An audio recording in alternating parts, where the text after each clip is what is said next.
Hi! This is Padma, Rashmi beauty parlour. ఇవాళ కొన్ని మంచి విషయాల గురించి మాట్లాడుకుందాము. అదేంటంటే వాటర్ గురించి. కొంతమందికి పింపుల్స్, ర్యాషెస్ వచ్చినాయి. ఏమైంది అని అడిగితే మాత్రం మాకు వాటర్ పడలేదు. అందుకే కొంచెం ఇట్లా వచ్చేసినాయి అని చెప్పి మాట్లాడుతుంటారు. హెయిర్ కూడా ఫాల్ అవుతుంది అని చెప్తుంటారు. సో, అది కొంతమందికి హార్డ్ వాటర్ వల్ల కొంతమందికి జరగొచ్చు అట్లా. సో, అవి మనము వాటర్‌ని ఏం చేద్దామంటే, మనం ఇప్పుడు రెగ్యులర్‌గా మనం ఇంట్లో ఉన్నప్పుడు రెగ్యులర్ ఒకటే వాటర్ ఉంటుంది. సో, మనం ఇంకా వేరే ఎక్కడికైనా వెళ్ళినప్పుడు కానీ, సో, వర్షాలు పడినా మన వాటరే చేంజ్ అయినా కూడా కొన్ని జరగొచ్చు అట్లాంటివి. సో, వాటికి మనం ఏం చేద్దామంటే చిన్న చిన్న రెమెడీస్ అది వాటర్‌ని సాఫ్ట్ చేసేస్తాయి. సో, మనం రెగ్యులర్ వాడుకునే వాటర్ లాగానే మనకు ఏంటి హార్డ్‌ని తీసేసి స్మూత్ చేసిస్తదనమాట. ఈ హార్డ్ వాటర్ వల్ల కూడా హెయిర్ ఫాల్ చాలానే ఉంటది.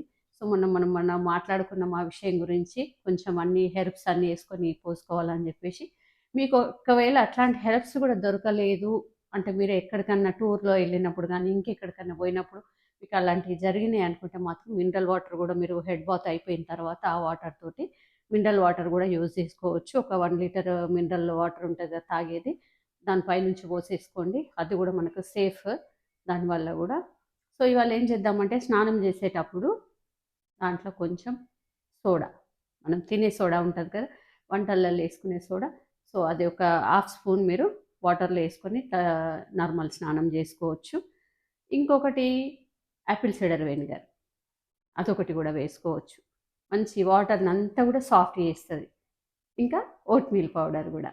ఇయన్నీ గూడా మీకు వాటర్‌ని సాఫ్ట్ జేసి, మీ బాడీ స్కిన్‌కి ఏ విధంగా సరిపోయే వాటర్‌ని జేయాలో అట్లా జేసేసి మీకిస్తది. ఒకవేళ మీరెక్కడికన్నా టూర్‌కెళ్ళినా గానీ, ఇంకెక్కడికన్నా పోయినప్పుడు గూడా వాటర్ చాలా చేంజ్ అయిపోయి బాగా ట్యాన్ అయిపోతాం. రకరకాలుగా అయితది. సో, అట్లా జరగకుండా ఉండాలంటే ఈ వెంట మనం ఇదైతే తీసుకెళ్ళొచ్చు. సోడానైతే మంచిగా ప్యాక్ జేసుకొని తీసుకొని పోవచ్చు. అక్కడ పోయినప్పుడు వాటర్‌లో ఒక హాఫ్ స్పూన్ యేసుకున్నారంటే మీ వాటర్ అంతా క్లీన్ అయిపోతది. సో, ఇట్లాంటివి ట్రై చేస్తూ ఉండండి. చాలా బాగా రిజల్ట్ ఇస్తాయి. ఓకేనా? Thank you.